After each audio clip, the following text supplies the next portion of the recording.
ناظرین السلام علیکم، میں احمد راحل پاشا آپ تمام ناظرین کا پروگرام جشن آمد رسول صلی اللہ علیہ وسلم دلی خیر مقدم کرتا ہوں۔ اس پروگرام کا آپ بھی حصہ بن سکتے ہیں۔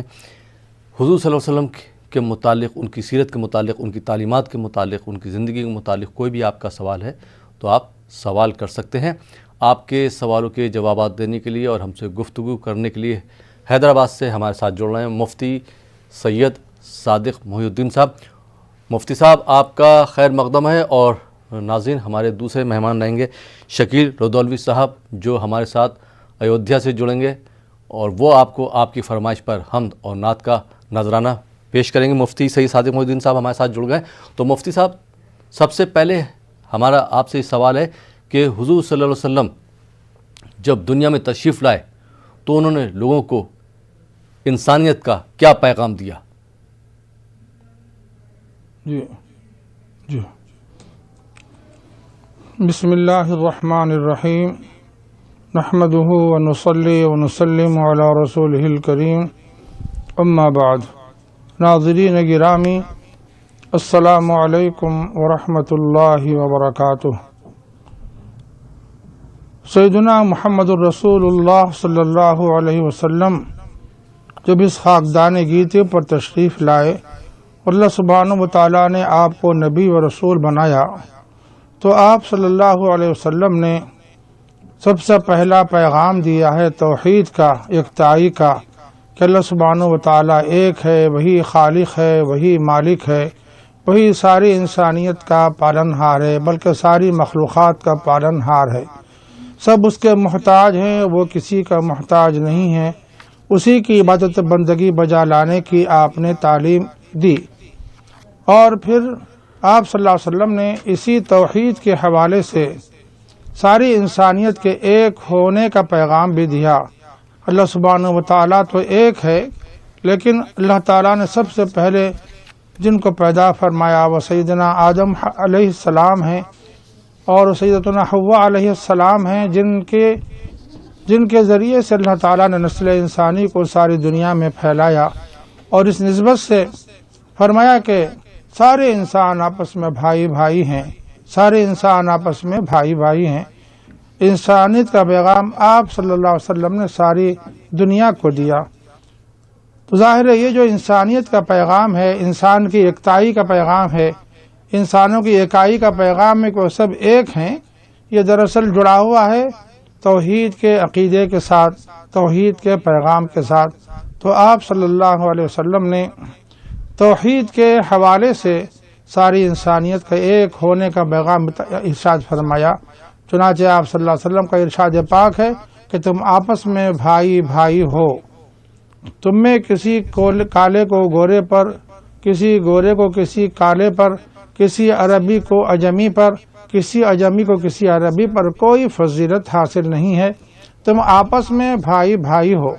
کلکم بنو آدم و آدم من تراب، تم تمام کے تمام آدم علیہ السلام کی نسل سے ہو، ذریت سے ہو، اور آدم علیہ السلام کو اللہ تعالیٰ نے مٹی سے پیدا فرمایا، اور اسی نسبت کی بنیاد پر سارے انسان سب کے سب آپس میں بھائی بھائی ہیں۔ جی بہت بہت شکریہ مفتی صاحب۔ اور مفتی صاحب ہمارا دوسرا سوال یہ ہے کہ حضور صلی اللہ علیہ وسلم کو رحمت للعالمین بنا کر بھیجا گیا، اس کا پس منظر کیا ہے، وہ بھی آپ بیان فرما دیں۔ جی پھر فرمائیے آپ۔ جی حضور صلی اللہ علیہ وسلم کو رحمت للعالمین بنا کر بھیجا گیا، تو اس کا پس منظر کیا تھا، وہ بھی آپ بیان فرما دیں۔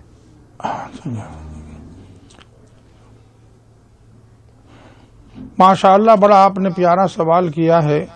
اللہ سبحانہ و تعالیٰ نے اپنی صفت بیان فرمائی کہ میں رب العالمین ہوں، یعنی سارے جہانوں کا پالن ہار ہوں، اور وہیں سارے انبیاء کرام علیہم السلام میں صرف آپ صلی اللہ علیہ وسلم کے بارے میں ارشاد فرمایا وما ارسلناک الا رحمۃ للعالمین، اے نبی محترم صلی اللہ علیہ وسلم، ہم نے آپ کو سارے عالمین کے لیے رحمت بنا کر بھیجا ہے۔ تو اللہ تعالیٰ تو رب العالمین ہے، سارے کائنات کا، سارے عالموں کا خالق و مالک اور پالن ہار ہے، وہیں ساری کائنات کے لیے، سارے عالموں کے لیے ہمارے نبی سیدنا محمد الرسول اللہ صلی اللہ علیہ وسلم رحمت ہیں، اور رحمت کا ایسا سائبان ہے جو اس سائبان میں پناہ حاصل کر لے اس کے لیے دنیا کی اور آخرت کی کامیابی حاصل ہو جاتی ہے۔ جی بہت بہت شکریہ مفتی صاحب۔ آئیے ناظرین پروگرام کو آگے بڑھاتے ہیں اور شامل کرتے ہیں کچھ کالرز کو۔ جی السلام علیکم۔ السلام علیکم۔ جی محترمہ کہاں سے بات کر رہی ہیں آپ؟ جی السلام علیکم۔ وعلیکم السلام، جی کہاں سے بات کر رہی ہیں آپ؟ جی میں بات کر رہی ہوں عرشیہ غازی پور سے۔ جی سوال کیجیے عرشیہ صاحبہ۔ مجھے ایک اچھی سی نعت شریف سننا ہے۔ جی کوئی سوال بھی آپ کا؟ کوئی سوال ہے آپ کا؟ آپ سوال کرنا چاہیں گی؟ ٹھیک ہے، بہت بہت شکریہ۔ آئیے ناظرین ایک اور کالر کو شامل کرتے ہیں۔ جی السلام علیکم۔ السلام علیکم۔ غالباً کال ڈراپ ہو گیا۔ جی مفتی صاحب، حضور صلی اللہ علیہ وسلم نے جو پیغام دیا اس کو مد نظر رکھتے ہوئے ہم دنیا میں کس طرح کا پیغام پھیلا سکتے ہیں اور حضور صلی اللہ علیہ وسلم کے لیے کس طرح سے محبت ظاہر کر سکتے ہیں؟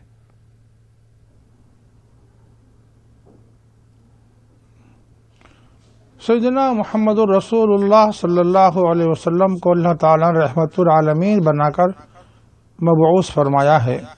وہیں اللہ تعالیٰ نے آپ صلی اللہ علیہ وسلم کی تشریف آوری کا تعارف کرواتے ہیں وہ ارشاد فرمایا، لقد جاءکم رسول من انفسکم عزیز علیہ ما عنتم، تمہیں میں سے اللہ تعالیٰ نے ایک رسول کا مبعوث فرمایا ہے، اور وہ رسول ایسی ہمگیر صفات کے حامل ہیں کہ عزیز علیہ ما عنتم، تمہارا مشقتوں میں پڑ جانا، مصیبتوں میں پڑ جانا ان پر بڑا گراں ہے۔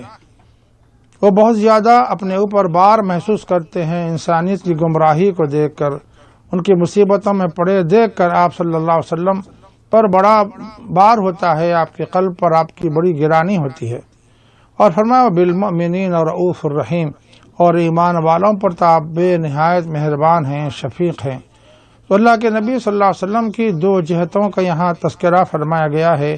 ایک جہت ہے ساری انسانیت کے لیے، وہ ساری انسانیت کے لیے آپ صلی اللہ علیہ وسلم ایک ایسا صاحبان رحمت ہے کہ ساری انسانیت میں جو کوئی بھی ہو، ایک انسان کیوں نہ ہو، اگر وہ جاں بلب ہے روحانی اعتبار سے، یہ کہ وہ آگ کے دہانے پر کھڑا ہوا ہو، کفر و شرک کی اور جہالت کی تاریکیوں کے اندھیرے میں بھٹک رہا ہو، ان سب کا تاریکی میں بھٹکنا اور ان کا گمراہی میں پڑنا آپ صلی اللہ علیہ وسلم پر بڑا گراں ہے۔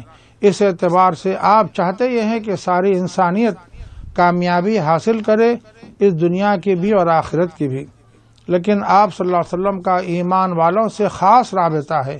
اس خاص رابطے کا ذکر اللہ تعالیٰ نے فرمایا وبالمؤمنین رؤوف الرحیم، آپ صلی اللہ علیہ وسلم ایمان والوں پر جو آپ کے دامن گرفتہ ہیں، جو آپ کے دامن کرم سے وابستہ ہو چکے ہیں، جو آپ صلی اللہ علیہ وسلم کے صاحبان رحمت میں آ چکے ہیں، ان کے لیے تو آپ بے نہایت شفیق ہیں، بے نہایت مہربان ہیں۔ جی بہت بہت شکریہ مفتی صاحب۔ آئیے ناظرین پروگرام میں ایک اور کالر کو شامل کرتے ہیں۔ جی السلام علیکم۔ السلام علیکم۔ السلام علیکم۔ السلام علیکم۔ وعلیکم السلام۔ جی محترمہ کہاں سے بات کر رہی ہیں آپ؟ ٹی وی کی آواز بالکل بند کر دیجیے۔ دہلی سے۔ جی سوال کیجیے۔ آواز بند کرو۔ جی سوال کیا ہے آپ کا؟ وہ میرے سوال یہ ہے سر کہ ہمارے شوہر، مجھے اپنے شوہر کے بارے میں پوچھنا تھا۔ یہ حضور صلی اللہ علیہ وسلم کی، جی حضور صلی اللہ علیہ وسلم کے متعلق کوئی آپ کا سوال ہے تو آپ کر سکتی ہیں۔ اچھا اچھا جی معذرت چاہوں گا، آپ کا سوال نہیں لے سکتا ہوں، شاید وہ ہمارے پروگرام سے متعلق نہیں ہے۔ آئیے ناظرین ایک دوسرے کالر کو اس پروگرام سے جوڑتے ہیں، دیکھتے ہیں یہ کالر کہاں سے ہیں، ان کا کیا سوال ہے۔ جی السلام علیکم۔ غالباً کال ڈراپ ہو گیا۔ جی مفتی صاحب، حضور صلی اللہ علیہ وسلم نے تعلیم کو لے کر کیا پیغام دیا ہے؟ جی جی تعلیم کو لے کر حضور صلی اللہ علیہ وسلم نے تعلیم کو لے کر کیا پیغام دیا ہے، کیا رہبری فرمائی ہے؟ سلسلے میں جی ماشاءاللہ آپ نے بڑا پیارا سوال کیا ہے۔ سیدنا محمد رسول اللہ صلی اللہ علیہ وسلم پر جو کتاب ہدایت قرآن مجید اللہ تعالیٰ نے نازل فرمائی ہے، اس میں سب سے پہلی وحی اللہ تعالیٰ نے جو نازل فرمائی ہے، اس میں قلم کا اور تحریر کا اور قلم و کرتاس کا ذکر فرمایا۔ اقرأ بسم ربک الذی خلق خلق الانسان من علق اقرأ وربک الاکرم الذی علم بالقلم۔ تو اللہ تعالیٰ نے پہلی وحی میں علم کا اور ذریعہ علم قلم کا ذکر فرمایا۔ اس پیغام میں جو سب سے پہلے اللہ تعالیٰ نے انسانیت کو دیا ہے، اس میں ایمان کا پیغام نہیں دیا گیا، نماز کا پیغام نہیں دیا گیا، روزے کا پیغام نہیں دیا گیا، حج کا پیغام نہیں دیا گیا، بلکہ جو پیغام دیا گیا ہے وہ علم کا پیغام ہے، علم کا پیغام ہے، اور علم کے جو ذریعہ ہے قلم کا، علم اور قلم کا پیغام اللہ تعالیٰ نے دیا ہے۔ اور سیدنا محمد رسول اللہ صلی اللہ علیہ وسلم نے فرمایا العلم عماد الدین، علم دین کا ستون ہے، مطلب ایک بنیاد ہے جس پلر پر ساری عمارت قائم ہے، وہ علم ہے۔ اور آپ صلی اللہ علیہ وسلم ایک مرتبہ مسجد نبوی میں تشریف لے گئے، وہاں 2 حلقے مصروف عمل تھے، ایک حلقہ ذکر و اذکار میں مصروف تھا، ایک حلقہ پڑھنے پڑھانے میں مصروف تھا۔ تو آپ صلی اللہ علیہ وسلم نے وہاں دریافت فرمایا کہ تم کیا کر رہے ہو؟ پتہ چلا کہ ایک ذکر و اذکار میں مصروف ہے، دوسرے کے بارے میں تذکرہ فرمایا گیا کہ وہ سیکھنے سکھانے میں مصروف ہے۔ تو آپ صلی اللہ علیہ وسلم نے فرمایا تم دونوں بھی خیر پر ہو۔ پھر آپ صلی اللہ علیہ وسلم علم کے حلقے میں تشریف فرما ہو گئے اور فرمایا انما انا بعثت معلما، اللہ تعالیٰ نے مجھے معلم بنا کر بھیجا ہے، سکھانے والا بنا کر بھیجا ہے۔ اس حدیث پاک سے معلوم ہوتا ہے کہ علم کی کتنی بڑی اہمیت ہے۔ اور ایک حدیث پاک میں آپ صلی اللہ علیہ وسلم نے فرمایا خیرکم من تعلم القرآن وعلمہ، تم میں سب سے بہتر وہ ہے جو قرآن مجید کو سیکھے اور دوسروں کو سکھائے۔ یعنی سیکھنا بہت بڑا بہتر عمل ہے، سکھانا بہت بڑا بہتر عمل ہے۔ تو سب سے بہتر عمل سیکھنا ہے اور سکھانا ہے۔ اس سے اندازہ ہو سکتا ہے کہ اسلام میں علم کی کتنی بڑی اہمیت ہے۔ جی بہت بہت شکریہ مفتی صاحب۔ اور مفتی صاحب یہ جو حضور صلی اللہ علیہ وسلم کی آمد پر جو جلسوں کا اہتمام کیا جاتا ہے، وہ جلسے ہمیں کیا پیغام دیتے ہیں، اس پر بھی ہم آپ سے سوال کریں گے، لیکن اس سے پہلے کالر کو شامل کر لیتے ہیں۔ جی السلام علیکم۔ جی السلام علیکم۔ جی محترم کہاں سے بات کر رہے ہیں؟ جی میں کشمیر سے ہوں۔ سوال کیجیے بھائی سوال جان۔ کرنا ہے، جب نبی کریم صلی اللہ علیہ وسلم اس کائنات میں آئے، کیا اس دن پورے مکہ مکرمہ میں کچھ ایسا ہوا جو اس سے پہلے کبھی نہ ہوا تھا؟ جی اور کوئی سوال آپ کا؟ جی بہت بہت شکریہ۔ آئیے ناظرین ایک اور کالر کو شامل کرتے ہیں۔ جی السلام علیکم۔ وعلیکم السلام۔ جی محترمہ کہاں سے بات کر رہی ہیں آپ؟ جی جی جی آپ کہاں سے بات کر رہی ہیں؟ اڑیسہ سے بات کر رہی ہوں۔ جی سوال پوچھیے۔ جی سوال پوچھتی ہوں، حضور صلی اللہ علیہ وسلم جب مکے میں تھے تو اس وقت وہ چچا کے پاس رہتے تھے، کھانا وانا کھاتے تھے، سب کرتے تھے، وہ تو ایمان نہیں لے کے آئے تھے اس ٹائم میں، تو پھر کیسا کیا کرے جاتا تھا؟ سوال پھر سے اپنا دہرائیں گی، کیا پوچھنا چاہ رہی ہیں؟ جی میں پوچھنا چاہتی ہوں، حضور صلی اللہ علیہ وسلم جو ان کے چچا کے پاس رہتے تھے وہ تو ایمان نہیں لا کے آئے تھے، جی جی تو وہ کس طرح رہتے تھے، کس طرح بسر کرتے تھے؟ تو گوشت وغیرہ کھاتے رہیں گے، اسے وہی چیز میں پوچھنا چاہتی ہوں۔ ٹھیک ٹھیک، بہت بہت شکریہ کال کرنے کے لیے۔ جی مفتی صاحب کشمیر سے جو بھائی نے سوال کیا تھا کہ حضور صلی اللہ علیہ وسلم جب دنیا میں تشریف لائے تو اس وقت وہاں کا مکہ شریف کا کیا ماحول تھا، کچھ ایسا اس دن رونما جو ایک معجزہ کے طور پہ تھا؟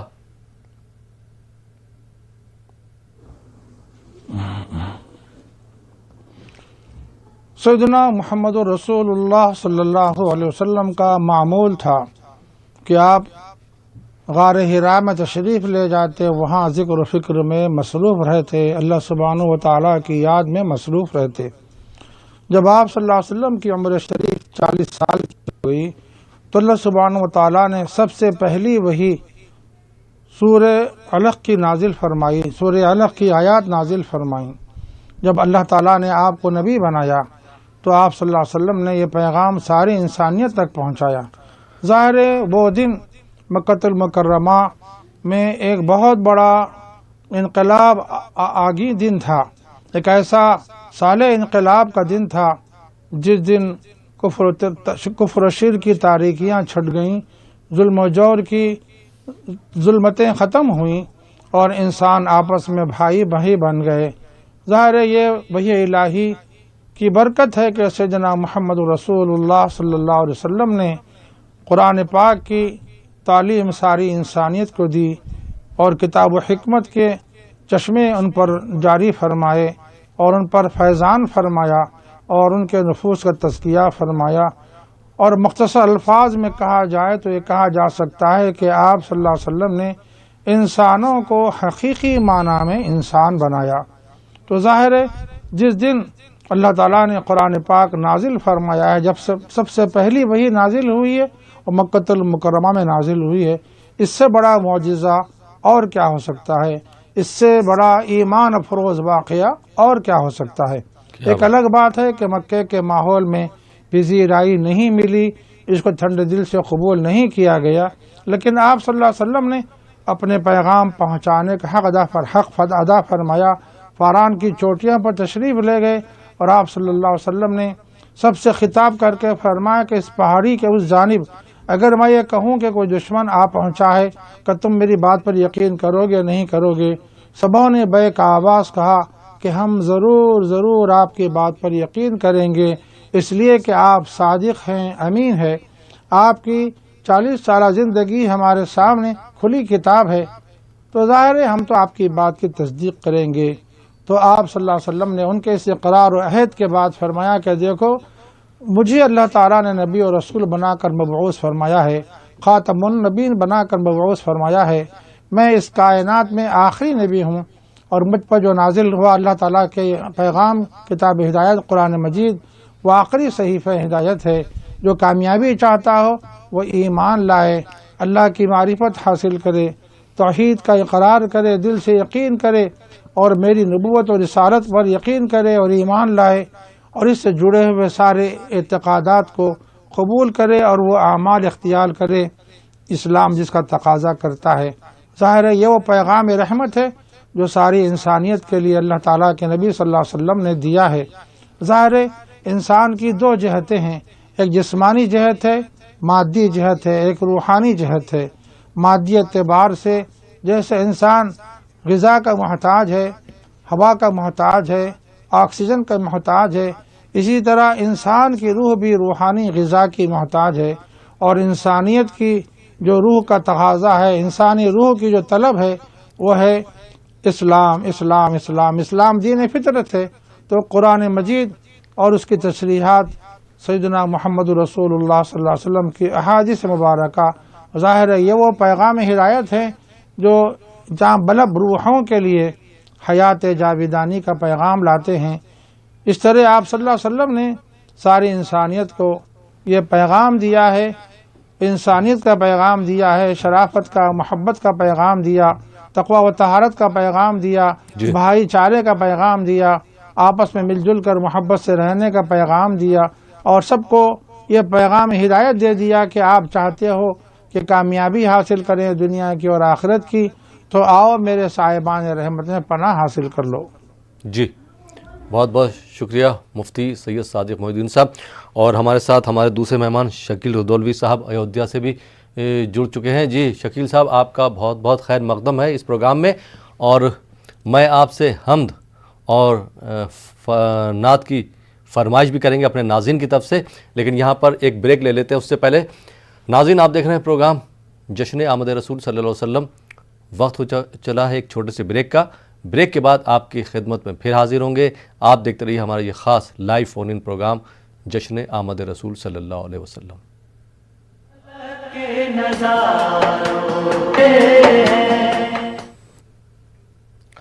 ناظرین، بریک کے بعد ایک بار پھر آپ کا خیر مقدم ہے. آپ دیکھ رہے ہیں جشن آمد رسول صلی اللہ علیہ وسلم اور اس پر گفتگو کر رہے ہیں. آپ کے سوالوں کے جوابات دے رہے ہیں مفتی سید صادق محی الدین صاحب جو ہمارے ساتھ حیدرآباد سے جڑے ہیں، اور ہمارے دوسرے مہمان ہیں شکیل رضولوی صاحب جو ایودھیا یو پی سے جڑے ہیں ہمارے ساتھ. آپ دونوں حضرات کا بریک کے بعد ایک بار پھر خیر مقدم ہے.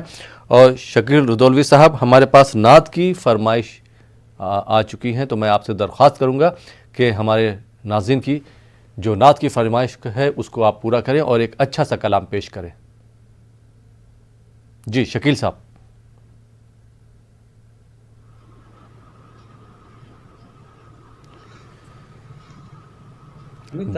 جی شکیل صاحب، نعت کی فرمائش آپ سے ہمارے ناظرین نے کی ہے، تو میں آپ سے درخواست کرتا ہوں کہ ہمارے ناظرین کے لیے ایک نعت پیش کریں.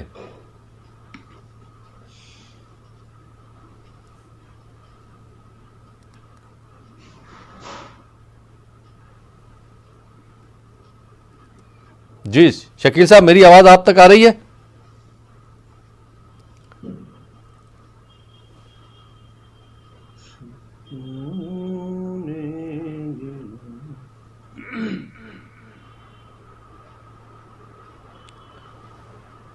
جی غالباً میری آواز وہاں تک نہیں پہنچ پا رہی ہے.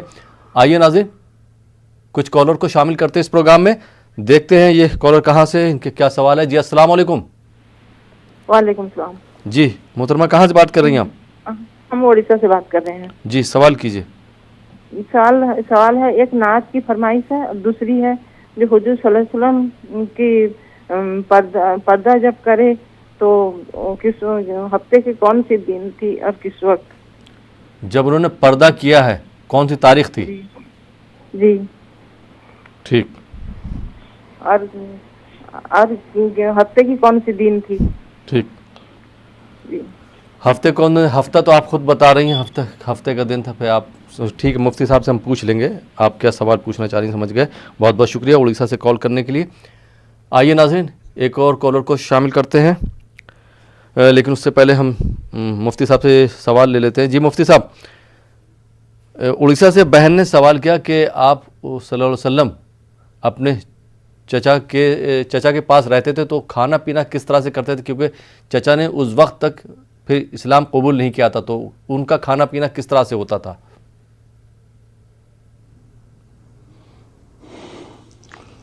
سیدنا محمد الرسول اللہ صلی اللہ علیہ وسلم کے والد گرامی حضرت عبداللہ کا وصال پہلے ہی ہو چکا تھا.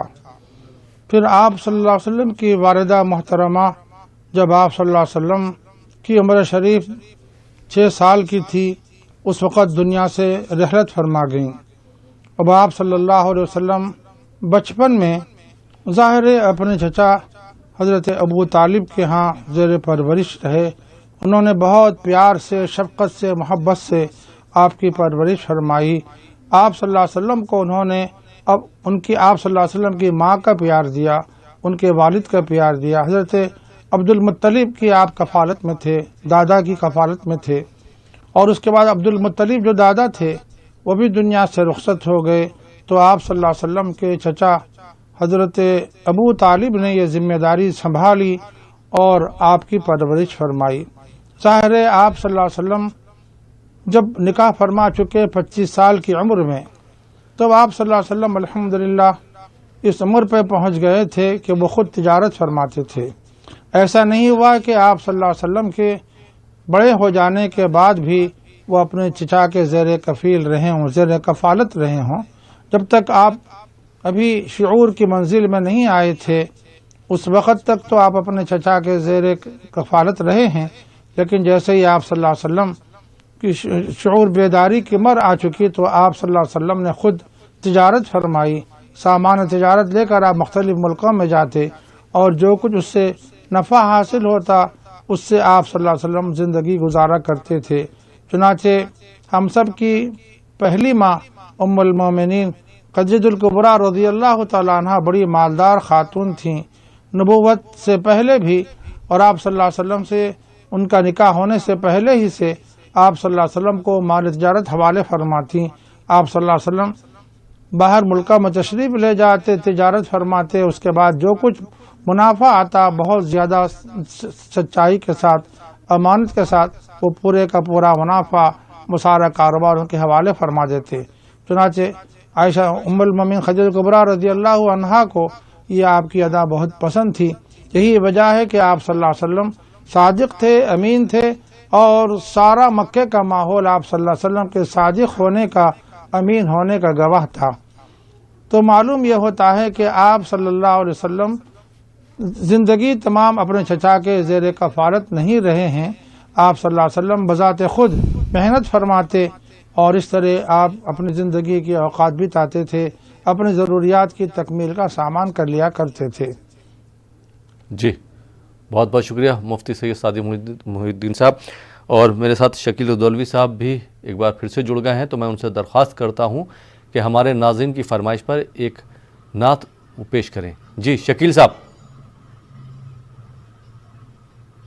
جی راجہ صاحب، جی انتہائی خوشی کی بات ہے، جشن آمد رسول کے سلسلے میں یہ پروگرام کا انعقاد ہو رہا ہے۔ میں نعت شریف کے چند اشعار استاد محترم کے پیش کر رہا ہوں اصول برکت کے طور پر۔ جی مطلع سماعت فرمائیں۔ سکون دل و جاں خیال محمد، کیا بات، سکون دل و جاں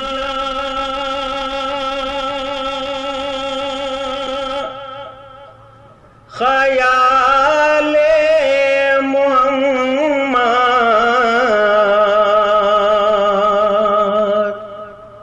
وصال خدا ہے وصال محمد، کیا بات، وصال خدا ہے وصال محمد، او ایک تائے عالم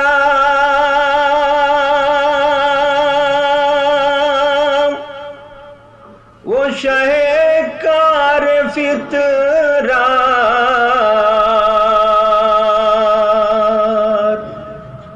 جہاں میں نہیں ہے مثال محمد،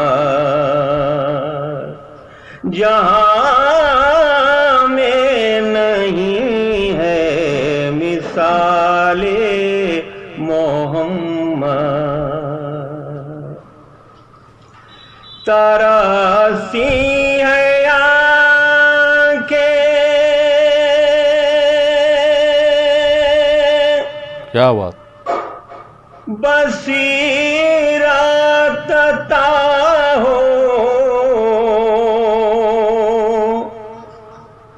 نظر آئے یا رب جمال محمد،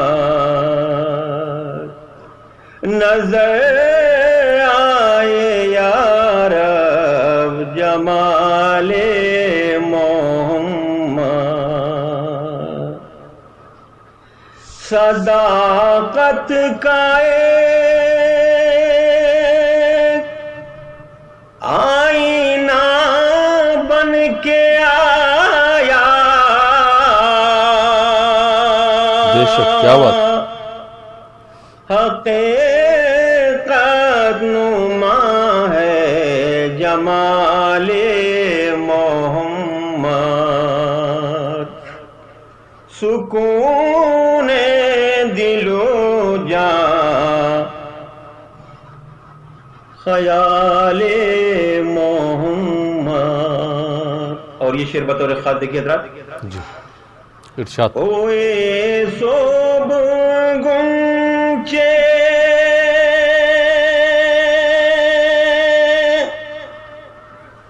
وضو کر رہے ہیں،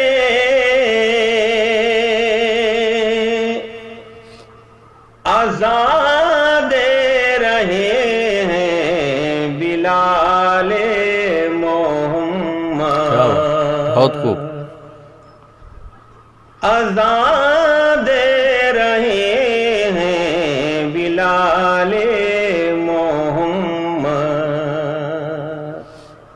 اللہ کا شعر دیکھیے حضرات. جی. تصور کی دنیا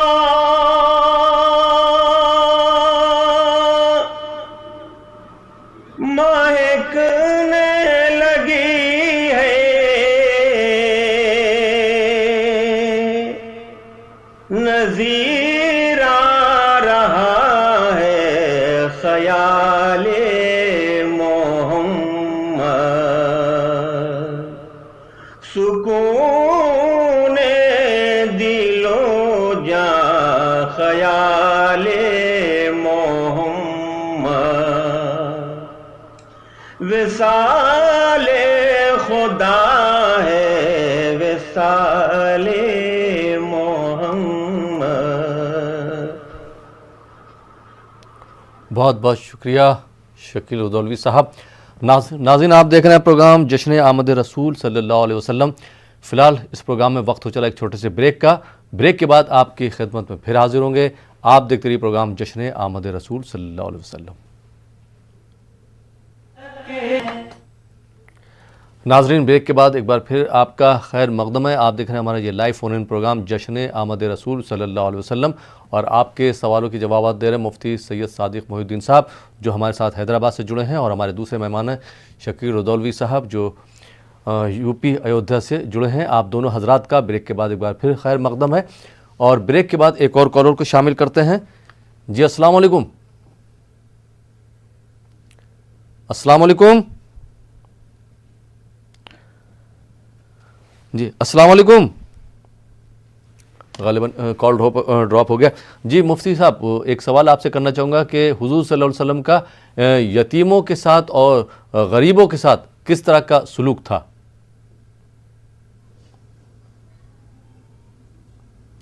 ماشاءاللہ بڑا پیارا سوال ہے آپ کا.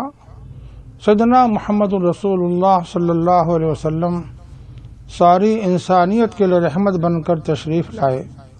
آپ صلی اللہ علیہ وسلم جس ماحول میں نبی بنائے گئے، ظاہر ہے وہ کفر شرک کی تاریکیوں کا ماحول تھا، ظلم و جور کا ماحول تھا، یتیموں کے بیواؤں پر ظلم اٹھانے کا ماحول تھا، ان کے حقوق غصب کرنے کا ماحول تھا. ایسے میں آپ صلی اللہ علیہ وسلم نے یتامہ کو سہارا دیا، بیواؤں کی آپ نے خبر گیری فرمائی، ان کی ضروریات کی تکمیل کا سامان فرمایا، اور ساری انسانیت کو ان کے ساتھ پیار و محبت سے پیش آنے اور ان کے ساتھ حسن سلوک کرنے کی تعلیم و تلقین فرمائی. اس طرح عرب کا وہ ماحول جو ظلم و جور سے بھرا ہوا تھا وہ عدل و انصاف کا پیمانہ بن گیا، وہاں پر پیار و محبت کی فضا عام ہو گئی. آپ صلی اللہ علیہ وسلم نے بڑے فضائل بیان فرمائے ہیں. اگر کوئی انسان کسی یتیم بچے کے سر پر ہاتھ رکھتا ہو تو اس کے جتنے سر کے بال ہیں اللہ سبحانہ و تعالیٰ اس کو اس کے مناسبت سے اجر و ثواب عطا فرماتے ہیں. بیواؤں کے لیے آپ نے ہدایت فرمائی کہ ان کو نکاح کرو، ان سے نکاح کرو، ان کو بے نکاح رہنے مت دو. اور آپ صلی اللہ علیہ وسلم نے خود پہلا نکاح ایک بیوہ سے فرمایا. اس طرح آپ نے ساری انسانیت کو کملی پیغام دیا کہ بیواؤں کا انسانی معاشرے میں کتنا بڑا مقام ہے، وہ کتنی زیادہ انسانوں کی ہمدردی کی محتاج ہیں، مستحق ہیں. ظاہر ہے آپ صلی اللہ علیہ وسلم نے پہلا نکاح ام المومنین خدیجہ کبریٰ رضی اللہ عنہا سے فرمایا جبکہ ان کی عمر 40 سال کی تھی اور آپ صلی اللہ علیہ وسلم کی سن شریف 25 سال تھی. 15 سال کا اتنا بڑا فرق تھا، لیکن آپ صلی اللہ علیہ وسلم نے ایک بیوہ سے شادی کر کے قیامت تک آنے والی ساری انسانیت کا پیغام دیا ہے کہ انسانوں کو بیواؤں کے ساتھ کیسا سلوک کرنا چاہیے. جی اور مفتی صاحب جو دوسرے مذاہب کے لوگ ہیں ان کے ساتھ ہمارا رویہ کیا ہونا چاہیے، وہ بھی اس پر بھی آپ روشنی ڈالیں.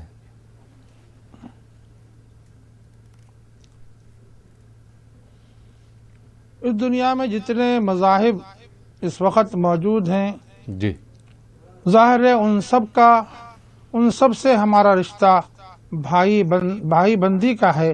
ہم ان کے بھائی ہیں، وہ ہمارے بھائی ہیں. اب ظاہر ہے سارے انسان دنیا میں رہنے والے 2 چیزوں کے ضرورت مند ہیں. ایک ضرورت ان کی بنیادی ضرورتیں ہیں جو ان کی زندگی گزارنے کے لیے ضروری ہیں. جیسے رہنے کے لیے مکان، پہننے کے لیے کپڑے، کھانے پینے کے لیے اذوقہ، اور وہیں علاج و معالجے کے لیے ادویہ کا انتظام۔ ظاہر ہے آپ صلی اللہ علیہ وسلم نے ہر شعبے میں نمایاں ہدایات ارشاد فرمائی ہیں کہ آپ ان لوگوں کے لیے جو مصیبت زدہ ہیں، غربت کا شکار ہیں، ان کے ساتھ آپ کو کیسا سلوک کرنا چاہیے۔ یہاں تک کہ آپ صلی اللہ علیہ وسلم نے فرمایا کہ ہمارے پڑوس میں کوئی ہمارا بھائی غیر مسلم ہی کیوں نہ ہو، اگر بھوکا سو جاتا ہو تو ظاہر ہے کل قیامت میں ہم سے اس کے بارے میں باس پرس ہوں گی، کیونکہ وہ انسانی نقطہ نظر سے ہمارا بھائی ہے۔ ایسا ہرگز نہیں ہونا چاہیے کہ میں آسودہ ہو کر رات میں سو جاؤں اور میرا پڑوسی جو غیر مسلم بھائی ہے ظاہر ہے وہ بھوکا پیاسا رہ جائے۔ آپ صلی اللہ علیہ وسلم اس کو پسند نہیں فرماتے تھے۔ آپ صلی اللہ علیہ وسلم مصیبت زدہ لوگوں کی دستگیری فرماتے تھے، ان کی مدد فرماتے تھے، اور آپ صلی اللہ علیہ وسلم نے پھر سارے ایمان والوں کو بھی، ساری انسانیت کی بھی اس بات کی ہدایت دی ہے کہ وہ خلق خدا کی خدمت کریں، ان کی ضرورتوں کو پوری کریں۔ اللہ کے نبی صلی اللہ علیہ وسلم کا ارشاد پاک ہے، اس ارشاد پاک کی روشنی میں ہم سمجھ سکتے ہیں کہ آپ صلی اللہ علیہ وسلم کا ساری انسانیت سے کیا تعلق تھا، کیا ربط تھا۔ آپ صلی اللہ علیہ وسلم فرماتے ہیں الخلق عیال اللہ، ساری مخلوق اللہ تعالیٰ کا ایک طرح سے کنبہ اور قبیلہ ہے۔ احب الخلق الی اللہ من احسن الی عیالہ، اللہ تعالیٰ کو سارے انسانوں میں وہ انسان زیادہ محبوب ہے جو اس کی رعیت، اس کی مخلوق کے ساتھ شفقت کا، محبت کا، رحمت کا برتاؤ کرتا ہو۔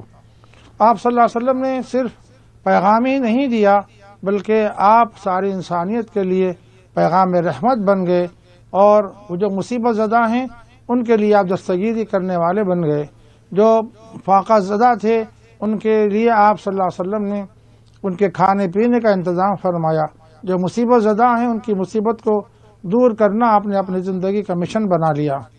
اور خدمت خلق بہرحال یہ اسلام کا بہت بڑا حصہ ہے۔ آپ صلی اللہ علیہ وسلم کی زندگی کے جتنے شعبے ہیں ان میں ایک شعبہ خدمت خلق کا بھی ہے۔ ظاہر ہے آپ صلی اللہ علیہ وسلم ساری انسانیت کے ساتھ ان کی ضرورتوں کے پوری کرنے والے، ان کا مداوع کرنے والے تھے۔ جہاں انسانیت کی مادی ضرورتوں کی تکمیل آپ فرمایا کرتے تھے، وہیں جو ان کی روحانی ضرورت ہے، ظاہر روح جو تقاضا کرتی ہے، اس کی تعلیم بھی آپ نے انسانیت کو دی تاکہ کہ انسان کی مادی ضرورتیں بھی پوری ہوں، اس کی روحانی ضرورتیں بھی پوری ہوں۔ جی بہت بہت شکریہ مفتی سید صادق محی الدین صاحب۔ آئیے ناظرین ایک اور کالر کو اس پروگرام میں شامل کرتے ہیں۔ جی السلام علیکم۔ السلام علیکم۔ وعلیکم السلام۔ جی محترمہ کہاں سے بات کر رہی ہیں؟ جی میں مہاراشٹر سے بات کر رہی ہوں۔ سوال کیجیے اپنا۔ حضور صلی اللہ علیہ وسلم کی غذا کیا تھی، وہ کھانے میں کیا پسند کرتے تھے؟ جی میں مہاراشٹر سے۔ اور کوئی سوال آپ کا؟ کہ حضور صلی اللہ علیہ وسلم کھانے میں کیا پسند کرتے تھے؟ ٹھیک، بہت بہت شکریہ کال کرنے کے لیے۔ آئیے ناظرین ایک اور کالر کو شامل کرتے ہیں۔ جی السلام علیکم۔ اللہ وبرکاتہ۔ وعلیکم السلام۔ جی محترمہ کہاں سے بات کر رہی ہیں آپ؟ جی میں تمل ناڈو سے بات کر رہی ہوں۔ اور مجھے جناب حضور صلی اللہ علیہ وسلم کی ازواج محترمات جو ان کی کتنی بیویاں تھیں اور ان کے نام آپ مہربانی کر کے کیا بتائیں گے؟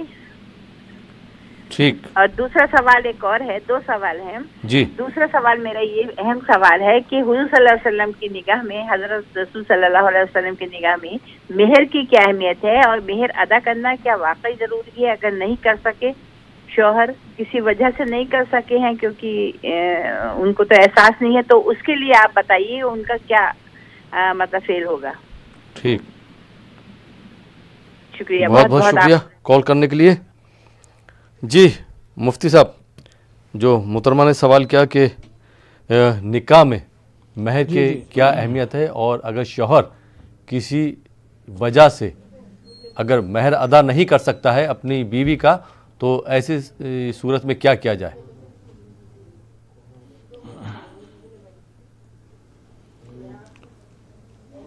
اسلام میں مہر کی بڑی اہمیت ہے۔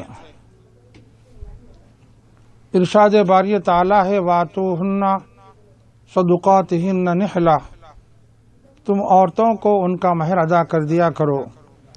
آپ صلی اللہ علیہ وسلم نے مہر کے سلسلے میں بہت تاکید کے ساتھ ارشاد فرمایا، اور آپ نے جو مہر مقرر فرمایا اس زمانے کے اعتبار سے وہ بہت زیادہ رقم پر مبنی تھا۔ ظاہر اسلام میں مہر کی بڑی اہمیت ہے۔ جب انسان کا نکاح ہوتا ہے، ایک عورت اور مرد دونوں نکاح کرتے ہیں، تو اس میں مہر کی بات بھی طے کر لی جاتی ہے کہ یہ کتنے مہر پر نکاح ہوگا۔ ظاہر نکاح میں اگر مہر کی رقم کا تعین نہ بھی کیا جائے تب بھی اس پر مہر واجب ہو جاتا ہے۔ ظاہر نکاح ہو جاتا ہے عاقدین کے ایجاب و قبول سے کہ میں نے نکاح کر لیا، میں نے قبول کر لیا سے نکاح منعقد ہو جاتا ہے، بشرطے کہ دو گواہی دینے والے دونوں کی گواہی سے، شہادت سے ایجاب و قبول کیا گیا ہو، ان کے روبرو ایجاب و قبول ہوا ہو۔ اب ظاہر مہر کی اہمیت کی وجہ سے مہر جو کچھ مقرر کیا جائے وہ ادا کرنا واجب ہے، اور اگر شوہر ادا نہ کرے تو ظاہر اللہ تعالیٰ کے ہاں وہ گناہگار قصوروار ہوگا۔ اور اگر کسی وجہ سے اپنی غربت اور تنگ دستی کی بنا پر اگر وہ مہر ادا نہیں کر سکا ہے تو ظاہر ہے ان کی بیوی اگر ان کو معاف کر دے تو اللہ تعالیٰ معاف فرما دیں گے، اور اگر وہ معاف نہیں کریں گے تو ظاہر ہے ان کا وہ حق ہے، معاف نہیں ہوگا، اللہ تعالیٰ آخرت میں ان کو دلائیں گے۔ اور اگر کسی انسان نے زندگی میں مہر ادا نہیں کیا ہے تو اسلام نے ایک صورت بتائی ہے کہ مرنے والا جو کچھ متروکہ چھوڑ جائے، اثاثہ چھوڑ جائے، مال و دولت چھوڑ جائے، جائیداد و مکان چھوڑ جائے، اس کی ورثاء کے درمیان تقسیم سے پہلے اس میں سے مہر ادا کرنا لازمی اور ضروری ہے، جیسے قرض کا ادا کرنا ضروری ہے۔ گویا مہر بھی قرض ہی کی طرح ایک صورت رکھتا ہے، اس لیے قرض جیسا ادا کیا جاتا ہے ویسے مہر کا ادا کیا جانا بھی لازم ہے۔ جی بہت بہت شکریہ مفتی صاحب۔ اور شکیل صاحب، ہمارے پاس نعت کی بھی فرمائشیں آئی ہیں۔ عرشیہ صاحبہ نے غازی پور سے فرمائش کی تھی اور اڑیسہ سے بھی ہماری بہن نے نعت کی فرمائش کی ہے، تو میں آپ سے درخواست کروں گا کہ نعت کے چند اشعار آپ ہمارے ناظرین کے لیے پیش کریں۔ جی شکیل صاحب۔ جی راہیل صاحب، نعت شریف کا مطلب پیش خدمت ہے۔ جی۔ جب سے ہونٹوں پہ نعت نبی آ گئی، جب سے ہونٹوں پہ نعت نبی آ گئی،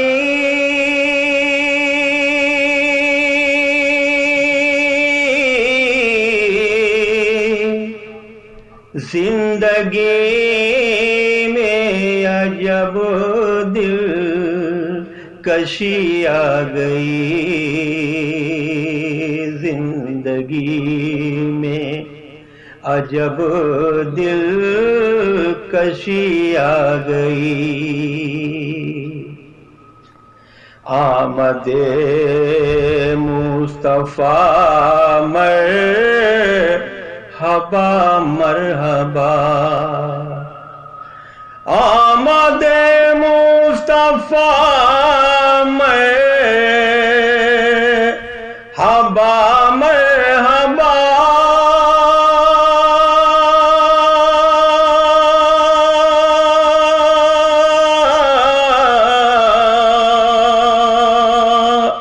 سارے عالم میں ایک روشنی آ گئی، زندگی میں عجب دل کشی آ گئی، ذکر احمد کے فیضان سے دیکھیے، ذکر احمد کے فیضان سے دیکھیے،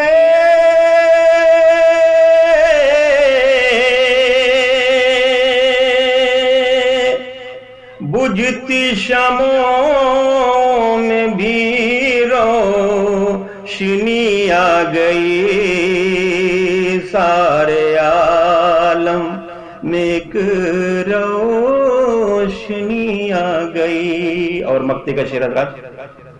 جی رشک کرتا ہے خود پر شکیل حزین, رشک کرتا ہے خود پر شکیل حزین, اس کے حصے میں ان کی گلی آ گئی, زندگی میں عجب دلکشی آ گئی.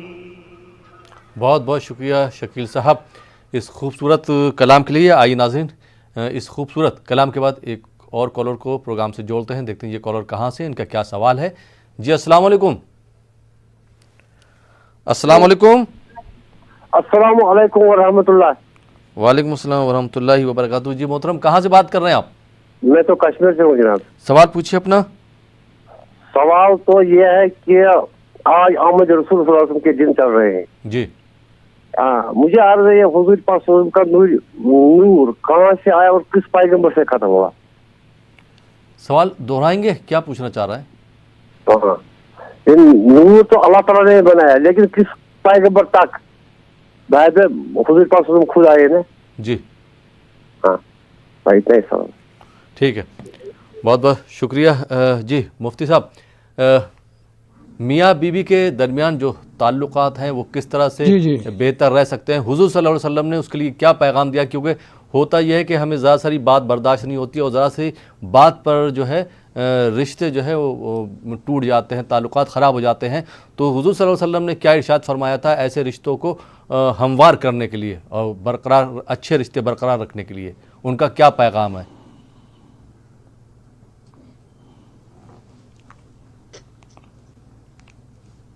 اللہ کے نبی سیدنا محمد الرسول اللہ صلی اللہ علیہ وسلم نے ازدواجی شعبے میں بڑے پیارے احکامات دیے ہیں.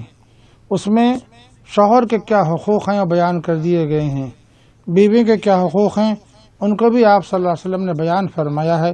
نہ صرف بیان فرمایا ہے بلکہ آپ نے امہات المومنین یعنی آپ صلی اللہ علیہ وسلم کے ازواج مطہرات کے ساتھ پاکیزہ زندگی گزار کر ساری انسانیت کا پیغام بھی دیا ہے. اور قرآن پاک کی آیت بھی ان کو سنائی ہے کہ وعاشروہن بالمعروف فإن کرہتموہن فعسى أن تکرہوا شیئا ویجعل اللہ فیہ خیرا کثیرا. فرماتے ہیں کہ ان کے ساتھ تم اچھی زندگی گزارو, بہتر زندگی گزارو, دستور کے مطابق اچھی زندگی گزارو. اگر تم کو ان کی کوئی بات ناگوار خاطر ہو, ممکن ہے ایسا ہو سکتا ہے, لیکن اللہ تعالیٰ نے ان کے اندر خیر کثیر رکھ دیا ہے.